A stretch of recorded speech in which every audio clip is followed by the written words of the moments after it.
If you get in your head, you're dead. This thing right here, your mind, could either be the most dangerous or the most beautiful thing to live in. I really want you to think about it for this one moment right here. Who is that one person you have to live with your whole life? It's not your husband, it's not your wife, it's not your parents, it's not your pet, not even your best friend. That person is you. Welcome back to the Enrich podcast. I'm your favorite podcast host, Simran Adderley, and my mission with Enrich is to empower you, to help you become the most amazing, best, authentic version of yourself. Together, we are rediscovering who we truly are, and we're letting go of old limiting beliefs and anything and everything that no longer serves us. I am doing this work with you.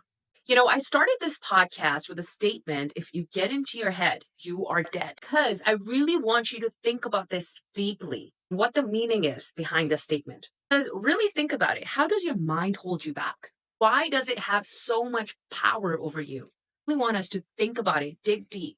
How and why. And if you haven't learned how to work with your mind, this powerful, invaluable asset, it will always work against you. Instead of being in control, you will find yourself a slave to overthinking, to self doubt and fear. But what if you could flip the script? What if your mind became the biggest ally instead of your biggest obstacle? In this episode, we are diving into how to make that shift happen. So let's dive right into it. If you're watching me on YouTube, you're probably going to be able to see that I'm holding this item in my hands right now. And I actually originally bought this back in 2020 when I first started this podcast. And I've always been working on my mindset for as long as I can remember. If you guys have been following me for a while, I talk about it, that I've been doing this personal development work for over a decade, ever since I can remember. I've had great mentors. I have great influence in my life. My dad is one of my biggest influence in my life when it comes to personal development and always thinking outside of the box. So I'm very, very grateful for him. And actually, he's one of my best and biggest mentors. Anything he says, it's something that I worked on. And that is another reason why I'm doing this. What I'm doing today is because of my dad. So anyways, back to what I was saying. I bought this item back in 2020. I first started this podcast. And basically, the reason why I bought this, I really liked it. And this is also a visual reminder for myself on the type of seeds that I really want to plant in my head. Because guess what? My most powerful and invaluable asset that God has given me is my brain, my head, my mind right here. Those of you who are listening to my podcast on Spotify, Apple Podcasts, or any other podcast platform, basically the item that I'm talking about here is Buddha's face. There are green plants that are growing out of its head, and it's such a beautiful visual for myself, and I think a reminder for you that the type of plants, the type of seeds that we want to be planting in our mind. And this is what the episode is all about today. And so basically my message right here is to think of your mind as a garden, and every thought is a seed. And if you plant and nurture positive and empowering seeds, you grow flowers and things like confidence, like gratitude, resiliency, and more self-worth. And if you're not aware and careful, weeds like self-doubt, fear, and negativity can take over. And just like in any garden, you probably are aware that weeds grow out of nowhere. And so we need to remember that weeds don't need your permission to grow. They thrive on neglect. And flowers need attention. It needs intention. It needs care and nurturing. That's why it's so important to come back to yourself and nurture yourself. Take care of you, your most powerful, invaluable asset, which is your mind and your body. Okay, we're talking about mind here, so we're going to keep it to that. But it is so, so important to take time for yourself. So you're always, doing the work.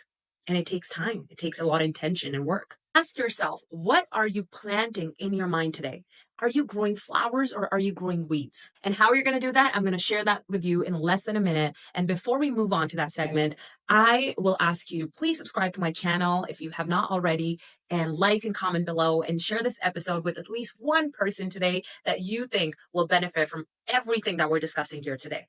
Whether it's your mom, it's your dad, it's your brother, sister, best friend, it's your husband, wife, your partner, whoever it is, or your colleague, do it right now and thank yourself for sharing knowledge with others and whatever you're learning in this moment. And if you're tuning in on any other podcast platform, like I mentioned earlier, Apple Podcast, Spotify, please share this episode with another person and leave us a rating below. Also, give me a follow on Instagram, give me a shout on socials, and let's connect over there as well. Now, let's get back right into the episode. Number one thing that we need to work on and to change anything in life is to become self aware. Become aware of the people, mindset, situations, limiting beliefs, anything that is not serving you. Clearly, you're watching here today because A, maybe you were drawn to this video, or you're here, you're tuning in because you know your current way of thinking is not moving in the right direction towards your goals. And now that you know, the day you stop giving this thing right here, your mind, attention, you will start to grow weeds. And remember, weeds do thrive on neglect. If you find yourself thinking about the same situation again and again, like this person did this to me, or your parents did this to you, or your ex best friend betrayed you, or your husband or wife or partner or your ex partner did you wrong, let me tell you, whatever it is, think about it. You are creating the same emotions and feelings in your body. First thing to really heal anything is to become aware that these thoughts exist and they are driving you to think and feel a certain way. Now you're probably wondering, what do I do about it now that I'm aware? Great, that's the first step. I always talk about it. Do not overhaul everything all at once. If you feel like you don't have capacity beyond this, it's okay. You don't need to make that second step yet. Becoming aware is the most important thing you can do, reflecting on it, finding ways to really become aware. So that's why self reflection is the most important thing for me every week. A lot of activities that I do really help me reflect and slow down my nervous system where I can become aware of my thoughts. That's something that I've learned over time. So there could be activities that you could do or journal. This really has helped me in the past a lot, dumping my thoughts on a piece of paper or in my journal and looking at it. If you feel not comfortable keeping that at home, you feel like someone's going to read it one day, whatever, I understand. Usually people really don't look at your journals, but if you feel like you're concerned about that, you can dump it all out on a piece of paper, rip it, and throw it in the garbage. As long as you let it out, you clean out your system. There is something about writing your thoughts down and dumping them on a piece of paper and releasing them. It really helps you feel lighter and release your emotions attached to it. So awareness is the first step to breaking the cycle. Number two, what you could do a thought audit. What that means is your mind produces thousands and thousands of thoughts every single day. Okay. We have about anywhere between 50 to 80,000 thoughts that we think about every single day, and 90 to 95% of those thoughts are repetitive. Okay. So we are unconscious most of the time. We're only using 5% of our conscious mind, and 80% of our thoughts are negative thoughts. We are wired for negativity. Our brain was not designed to think positive. If you thought that your brain should be thinking positive on its own, let me remind you, that is wrong. Our brain is designed to scan threat, to always protect us. So the first instinct, every time we feel like we're in danger, your brain will shut off all the other systems and it will focus on surviving. So if you have been in survival for a very long period of time, give yourself grace and find ways to really, really slow down your nervous system. That's something I've been working on for this whole year. That was my intention. Let me get back into it. So do a thought audit, figure out, first become aware, do a thought audit. What are the thoughts that you think about every single time? They're reoccurring thoughts. You could also identify what situations or people trigger you and come up with an action that you can take in that moment when you feel like you're being triggered. The things that I remember my therapist taught me back in 2021 when I was really struggling with a situation in my household, it was more like, let's say there's a person who's triggering me a lot. In that moment, I can choose to take a deep breath or think, hey, I need to go fix these blinds or I need to take a sip of water. I'll be right back. What you've done in that moment, you've separated that situation in your head. You've given it a pause. And now you might come from a place of, you know, you might not be triggered as much. You might still be triggered, but you've given that situation some gap and pause. What you could do in situations like that is you could take a deep breath and pause. And if you have more capacity in that moment, like I'm mentioned, I like to be very aware that, we're all operating from a different capacity. And I try my best to be intentional about this too. Of course, we're not conscious 100% of the time. So I'm always working on myself too. I still have triggers, right? But my triggers have come down a lot, and that's because I've been working on healing my nervous system, and it was in survival for a very long period of time. That you cannot heal your brain in one day, in one go, if you have been in survival for a very long period of time. When you start working on yourself, you start to have more compassion for people around you, for your parents, because you realize it's their first time living here too. It's their first time experiencing life. It's their first time, you know going through the motions with it too.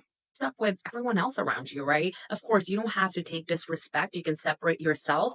but you can still show up with a lot of compassion. You can still be mindful that not everyone is your person, but you can take a step back and observe. And like I said, if you have more capacity in that moment and more control over your thought process, and you have, you know, done some work on yourself, you can ask yourself, have a conversation with yourself in that moment in your head about the reaction that you're about to have. Do you think the reaction that you're about to have will have a positive or negative impact?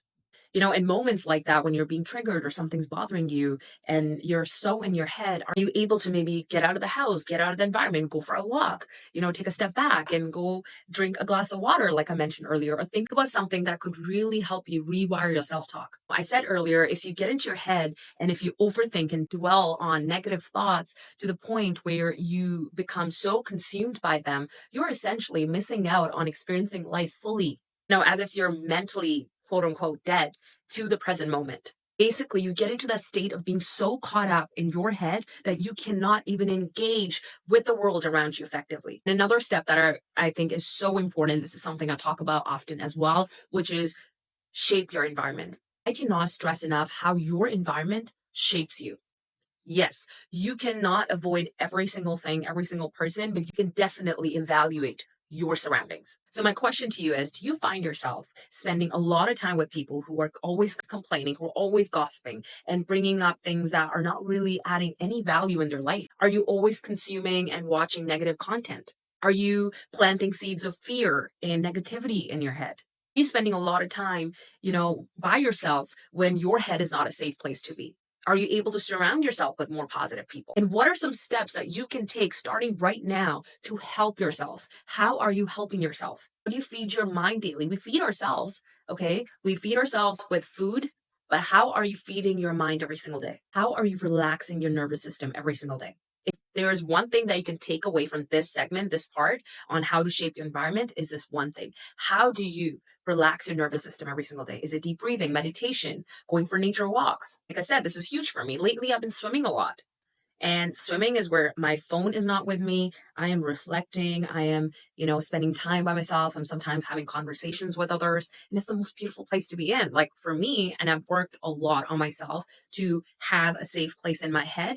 And, there were a couple years where I would find myself ruminating a lot. There's so many little things I did and I worked on myself to get to where I am today. And I'm very, very proud of myself. And I'm doing this work all the time because I don't want to get back into the negative space. And, even when it comes down to all the work I've done, I am always going to keep pushing through, right? Do not give up. If you need help, seek help. Go see a life coach, go see a counselor, a therapist, listen to more positive content, network with positive influences in your life, and start resting your brain. I find that the more you allow yourself to feel what you're feeling, and sit with it. Don't dwell on it. Sit with it. Allow all the feelings to come through. You will be able to heal it a lot more. Most important part, which is stop expecting others to fix you or make you better when that starts with you. Every single person is carrying their own baggage, their own wounds, just like yourself. They're experiencing life the way they are. So stop expecting others to fix you and start fixing yourself. Start seeking help. If you want safe place for yourself, create safe space for you first, right? And you're going to inspire so many people along the way. So to change your mindset to positive, you have to be intentional. You have to do the work. Remember, we are wired for negativity. So we have to put in the work. Have to become aware. Stop feeling bad for yourself or how sucky your life is or whatever happened to you in the past. Yes, like I said, feel it. But if you're going to continue feeling the same thing for years, for months, it's not going to serve you for long term. It's just going to pile up. But let me remind you clearly, the way that you're thinking right now is not helping. And that thinking that you are thinking will continue to take you further from the life that you desire. So one of my favorite quotes from Albert Einstein is, insanity is doing the same thing again and again and expecting different results. It's like that. I personally think insanity is also thinking the same negative thoughts again and again and expecting to think and have a positive mindset. Think about it.